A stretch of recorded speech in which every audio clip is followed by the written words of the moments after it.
Internet કે AI વગર એક જ ક્લિકમાં બસી તમામ વિગતો હાજર। ખંભાળિયા ડેપોમાં શરૂ થઈ ગુજરાતની પ્રથમ ઓફલાઈન સ્માર્ટ પૂછપરછ સિસ્ટમ। મુસાફરોની સુવિધા વધારવા માટે ખંભાળિયા એસટી ડેપો ખાતે સ્વનિર્મિત ટેકનોલોજી સાથે આ નવતર પ્રયોગ ટ્રાયલ બેઝ પર શરૂ કરાયો, જેમાં માત્ર ગંતવ્ય સ્થળ પસંદ કરતા ડેપોની 208 બસોમાંથી નજીકના સમયની 3 બસોના સમયપત્રક, બસ નંબર અને પ્લેટફોર્મ નંબર સ્ક્રીન પર દેખાવાની સાથે વોઇસ મેસેજ દ્વારા પણ સાંભળી શકાશે। વડીલો અને દિવ્યાંગો માટે આશીર્વાદરૂપ આ ઓફલાઈન સિસ્ટમમાં શૌચાલય, પીવાનું પાણી, કેન્ટીન અને ફરિયાદ વિભાગ જેવી સુવિધાઓની માહિતી પણ કોઈ પણ નેટવર્ક કનેક્શન વિના ઉપલબ્ધ બનતા દૈનિક આશરે 2000 મુસાફરોને મોટો ફાયદો થશે।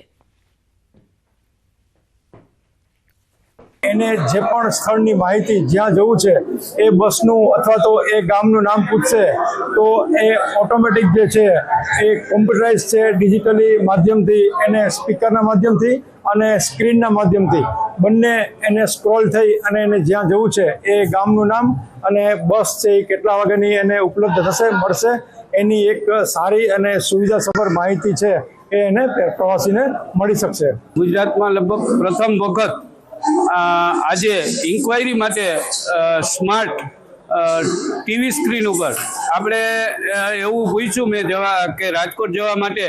તો રાજકોટ જવા માટેની બસ એ ટીવીની સ્ક્રીન ઉપર દેખાય અને સાઉન્ડમાંથી અવાજ આવે કે આટલા વાગે બસ આ પ્લેટફોર્મ ઉપર ઊભી રહેશે।